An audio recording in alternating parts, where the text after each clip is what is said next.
Prime-time local news, serving the Lakeland and Midwest regions.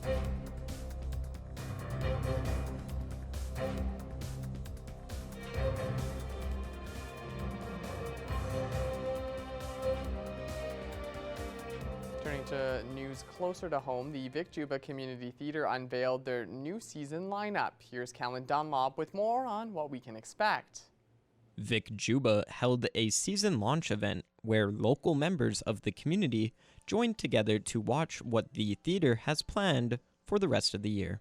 We always try and look at our list of things that we're trying to make sure that we are offering to our community when it comes to arts and culture experiences, and also a balance of what people are really wanting to see. So bringing in something new, but also providing them with something that they know as a whole for the full year of hopefully they can find an entertainment option they want to come and see with us. With Brett Kissel's Crank It Up Cabaret headlining, the team at Vic Juba is also excited for extra variety this summer. It's wonderful to be able to bring in some diverse programming for our community. It's amazing what we are able to do in this space, and through all these events we are able to open our doors for our local groups and have all of our children, our neighbors and our friends just be able to experience the performing on a live stage. To stay up to date on all these shows happening, visit vicjubatheater.ca.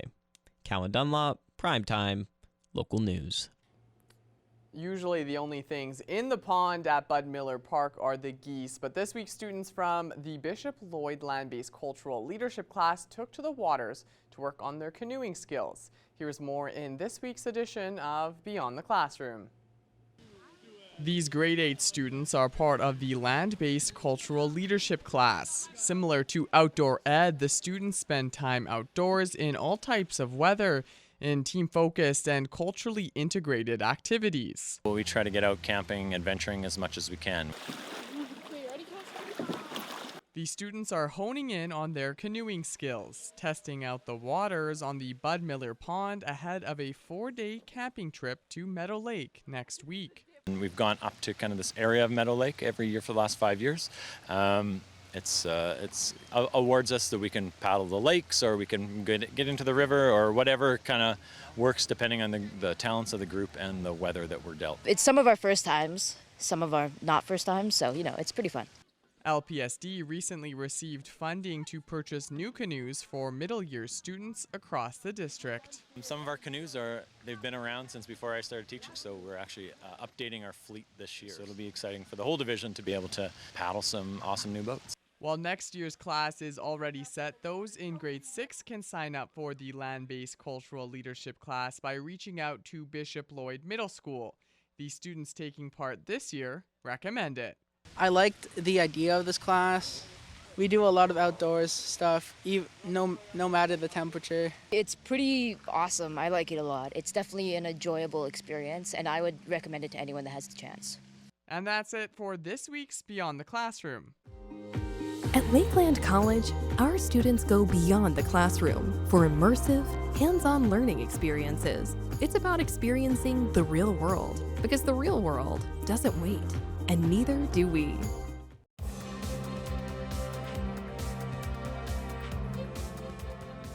Now, the Lloydminster Rowing Club summer season is now underway with rowers out on the water. The club practices every Tuesday and Thursday down at Sandy Beach, and this year the club has a lot of new members.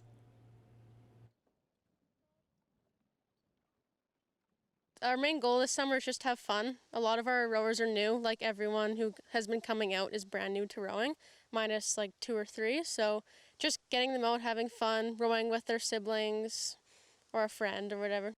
There are 2 major rowing competitions for the rowing club, with one being this past weekend. We had Regina Sprints June 10th, 11th, and Liam Gilby and I went down and we raced the mixed double and we got 2nd, and then Liam raced the men's single and he got 7th. And then we have another regatta on July 2nd and 1st at Calgary. It's called Alberta Open. And if you're interested in joining the rowing club, check them out on Facebook and Instagram. And now it's time for us to check in once again with Abby St. John for another look at your evening weather forecast.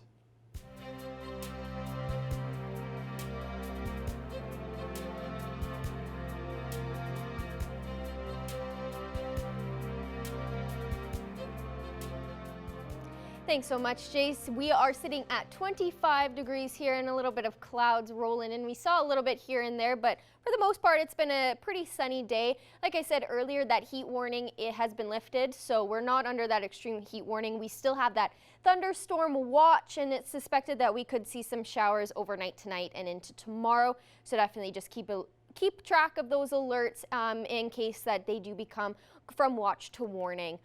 Taking a look across the other regions, a little bit more cooler in other parts of Alberta. Edmonton and Athabasca sitting at 12 degrees, 10 in Whitecourt and Jasper, 9 in Edson, 8 in Rocky Mountain House, and 11 in Red Deer. So things have cooled down for that area. And then in Saskatchewan, we're up into the 20s with 22 in Meadow Lake, 26 in Saskatoon and Prince Albert, 24 in Melfort and in North Battleford. So they're still sitting pretty warm like we are here, which is always nice to see. And then your northern temperatures on the Saskatchewan side, 11 in Uranium City, 17 in Stony Rapids and Wollaston Lake, 25 in Buffalo Narrows and La Loche, 19 in South End Reindeer, and 15 in Flin Flon. And then on the Alberta side, also cool, like we saw in more central Alberta, 11 in Fort McMurray, 12 in Slave Lake and Fort Chipewyan, 15 in High Level, 17 in Peace River, and 13 in Grand Prairie. And then more down south, they're also seeing a little bit more cooler temperatures as well. 23 in Medicine Hat is the warmest, 13 in Lethbridge, 10 in Calgary, 9 in Banff, and 15 in Coronation. So definitely on the cooler side. And then we head over to the Saskatchewan side, and things are quite warm as well. 30 out in Estevan, 29 in Regina, 28 in Moose Jaw, 24 in Yorkton, 19 in Swift Current, and 22 out in Kindersley. So Saskatchewan is sitting a lot warmer than Alberta in some places. Overnight tonight in North Battleford, they are also under a thunderstorm watch as well. So they are expected to have some thunder showers tonight and a storm as well. The temperature will be dropping to 11 degrees. So it's not going to be a calm evening, that's for sure. Cold Lake is the same. They are also under thunderstorm watch, sitting at 12 for your overnight temperatures. Mostly cloudy, and there is some chances of showers taking place later on in the evening.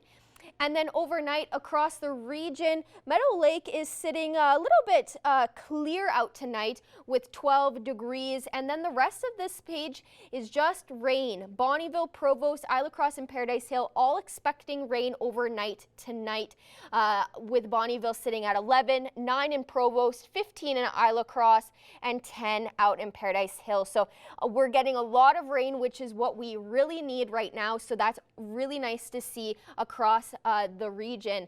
And then the same, Mirnam is expecting some thunder showers tonight, thunderstorms sitting at 9, as well as out in Unity. They're also going down to 9, and some early evening thunderstorms. And then 13 in Pearson, where they're sitting mostly clear this evening, which is nice. And then in Wainwright, 10 degrees will be your nighttime temperature, with the occasional rain throughout the night. And then in Calgary, it's going to be quite windy at 6 degrees with some rain mixed in there overnight tonight.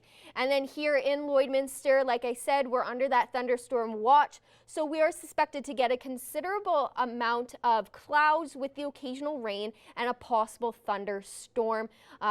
And into tomorrow, we're also suspected to have a cooler and windier day with only 14 degrees as our daytime high with a low of 7. So there's a chance that we could see some rain throughout the day tomorrow. And then on Friday, we warm right back up to 26 degrees with a low of 14. And it's going to be a little bit more on the windier side as you go through the day into the evening, but it should be a fairly sunny day throughout the morning and afternoon. And then on Saturday, to start your weekend off, 60% chance of some rain in the evening with a high of 22 and a low of 12. And then Father's Day Sunday, with a high of 21 degrees and a low of 10. But it'll be a mostly cloudy day, but you should have some sun throughout as well. And then to start your week off on Monday, there will be some clouds throughout the day with a high of 18 and a low of 7. And then we're back to cloudy skies on Tuesday with a high of 21 and a low of 8. And then next Wednesday, we have a 60% chance of some rain throughout the day with a high of 19 and a low of 10. That is a look at your 7-day forecast. Our Jace Mackey will have more news coming up after the break.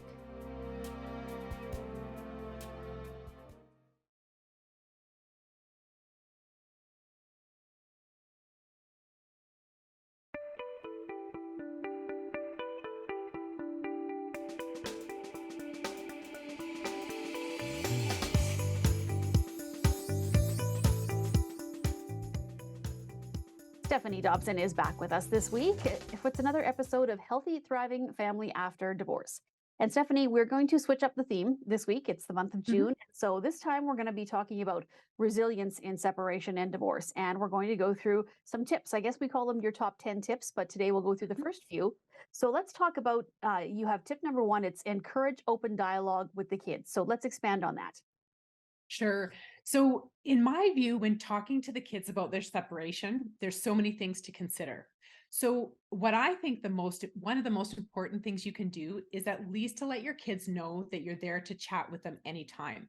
So every kid is going to absorb things a little bit differently.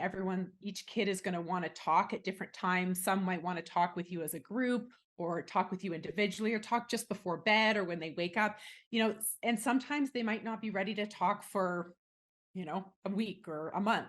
So if you can give them that time to absorb and at least just let them know that you're there for them at all times, that's great.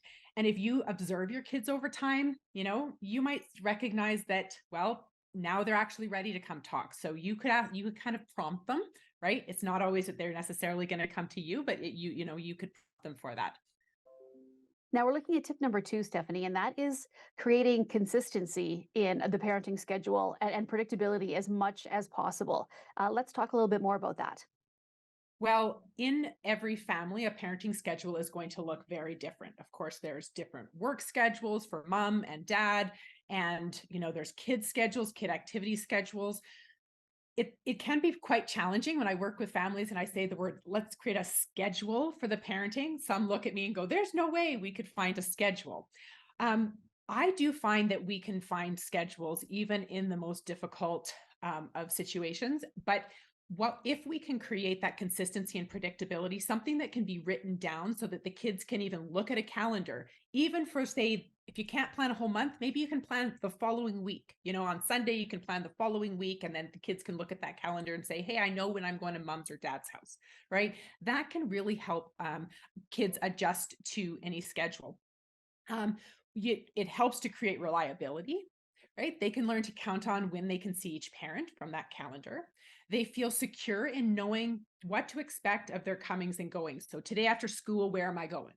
Right? Where am I going to wake up tomorrow, and who's making lunch? And then they also can feel in control of their environment, right? It's my calendar as a kid. It's my calendar. It's not my parents' calendar, but it's me. It's where I'm going. And I know I can always look at it and refer back to it.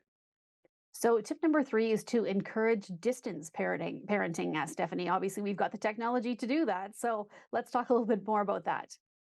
Well, there's parenting schedules in person. Of course, that's the one that we always think about, right? Going to mom's house, going to dad's house.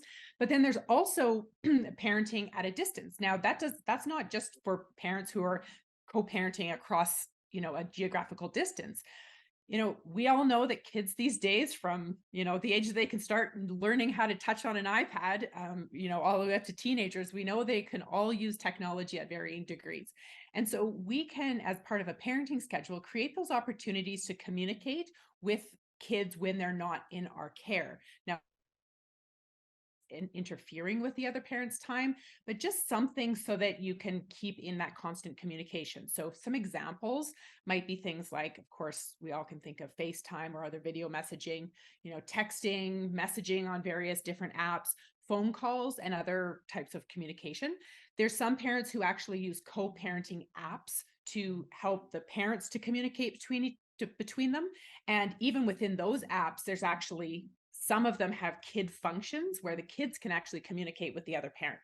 So the only one recommendation I might give to our viewers is if any of you have, sort of the age 10 plus, you may have the occasion to know that kids aren't necessarily going to always think about texting you and anything regularly happening. So my suggestion is that if you're not finding that you're getting regular distance communication with your child, is to set specific times. And so that again goes back to that consistency. Every Tuesday, Thursday, Saturday at 6:30, we're going to whatever, FaceTime. We're going to message and catch up from the week. So Okay. that's the distance parenting. The next tip, Stephanie, is don't use your kids as a messenger. So why is that? Well, of course, we know that the kids should not be that go-between. Communication should always be direct parent to parent. Now, if you can't communicate effectively, find a way to do so. It might be in writing, it might be through a co-parenting app, it might be through another adult intermediary. But when kids are the ones to carry messages between co-parents, it really has kids feel put in the middle. The typical result is some form of negative feedback from the parent who is hearing that. So if mom is receiving a message from a kid that dad had sent through to the kid, to mom, and then mom gets that message, and then mom sort of gets really upset. And then the kid thinks, well, what did I say? Did I say something wrong? I was just the messenger. So it really creates some tension in the kid. So be careful with passing messages between parents and through the kids. All right. And our last tip for the week, Stephanie, maintain quality relationships between the children and each parent. This obviously seems like something that is very important. Well, yes. And it really comes down to avoiding having kids take sides and allowing that love to be duplicated, right? To love both parents equally.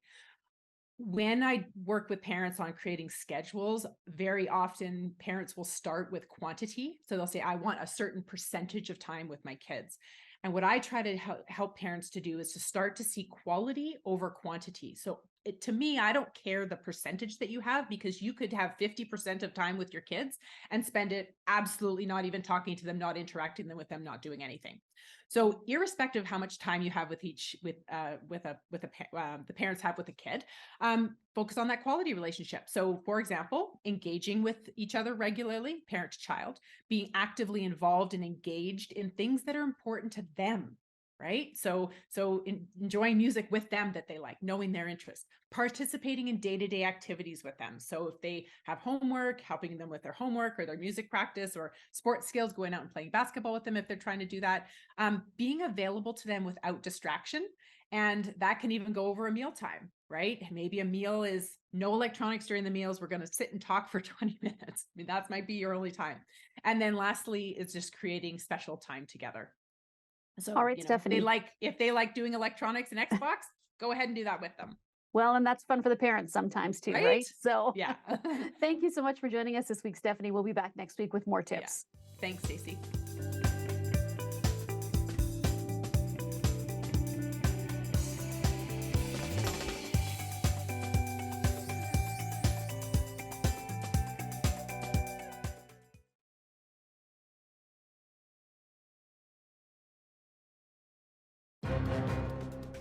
Furniture set and design supplied by Furniture Gallery, downtown Lloydminster.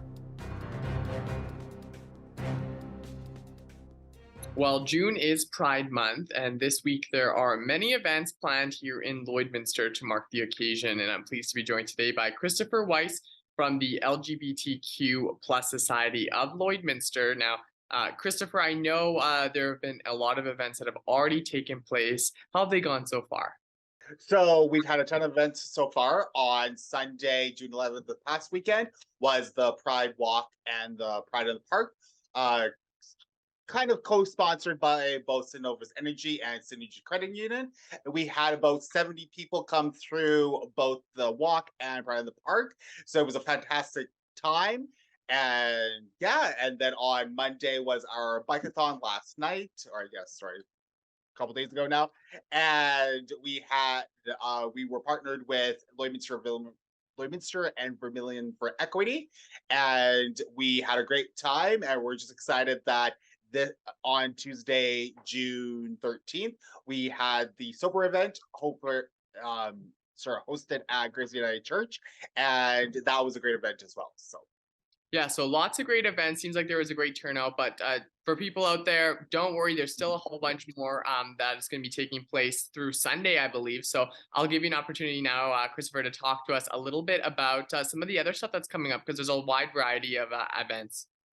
There is, and there's a ton of all ages events as well. So on Wednesday, June 14th, we're having a family movie night at Greece United Church, starting at 7 p.m. We are watching the movie Luca, so that starts right at 7 o'clock. So I would advise coming around 6:30 to get the best seating possible, and that's going to be just right in the hall at Grace United Church.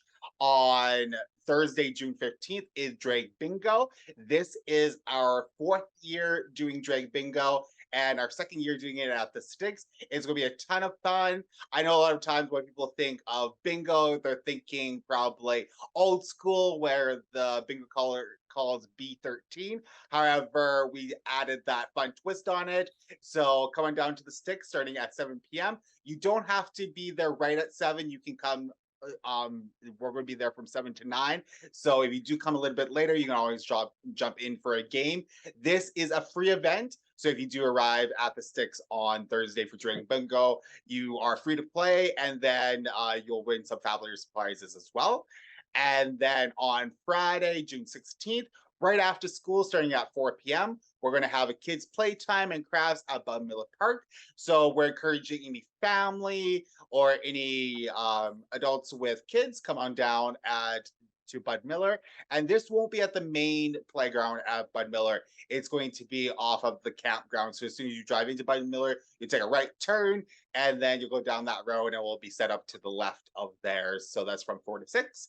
And then on June 17th is our Lloyd Pride Drag Showcase, and we're going to be on the main stage at Big Juba this year, which is really exciting because each year this show just gets bigger and bigger. Tickets are still on sale. There are $25 per ticket. You can get them through the Vic Juba website. The show starts at 7:30. Doors open at 7. This is an 18 plus event shows. So anybody over the age of 18, come on down for a good time for that evening. And for that show, you'll see a lot of some fabulous Slay the Night performers that you know and love. As well, we have a couple of different community members that will be joining us for the first time. And in fact, we have somebody coming from the States that is coming to Lloydminster just to perform at that show. So that's really exciting. And then on June 18th, to wrap up Pride, because this year we decided to do Pride 1 weekend, 1 day, is going to be our Lloyd Pride Youth Performing Arts Showcase. So this talent show is going to be put on for kids by kids, and this is put on by the Slay the Night Youth Program at the Black Box Theater in Lakeland College. And this is going to start at 5:30. Doors open at 5. And you can purchase this through Eventbrite through one of our mini links. So again, this is our all ages show. So maybe if you were thinking of coming to the drag show, but you have a couple little ones, don't worry. There are a fabulous talent show on the 18th to wrap up Pride. So yeah, exactly. There's just so much going on.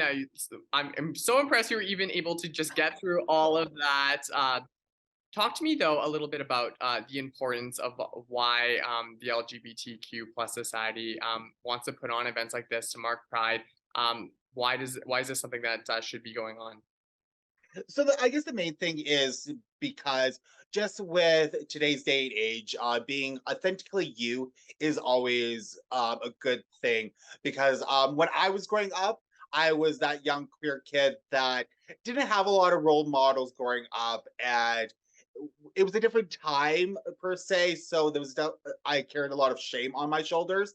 So the one thing that we're hoping to do with having Pride, especially in the month of June, because June is Pride Month, is just to show that people that if you love somebody, love is love. I mean, that is a classic saying, but it is true. And also being authentically you, it doesn't matter how you present yourself, you are still valid. I think that's the main takeaway that we want to do by putting on Pride this year. Yeah, That's a great message. Want to include everyone in these events as well. And just talk to me as well a little bit about how much things have grown here in Lloydminster. Just from my time being here, it seems like the amount of Pride events has really kind of increased and more people getting involved. How exciting is that to see? It's super excited. I remember our very first Pride that we hosted back in 2017. All that we were able to do, I mean, it was great at the time, but it was just a barbecue in somebody's backyard. Each year we get bigger and bigger. And what I love is not only do we get a ton of support by the local community of Lloydminster, but there are a ton of businesses stepping up to the plate. Each year it's becoming a running joke in our promos that we're running out of rooms for sponsors. I mean, this is a good problem to have, but it's amazing. If you would have told me about 5-6 years ago that we would be able to host something on the Vic Juba stage, I would have looked at you saying, I don't believe you. So it's definitely a wonderful thing to just continue to grow. And I mean, just the need is still there, which is great. And that's our show on this Wednesday night. Thank you all so much for tuning in for this edition of Primetime Local News. Have a great night. We'll be back here again tomorrow. See you then.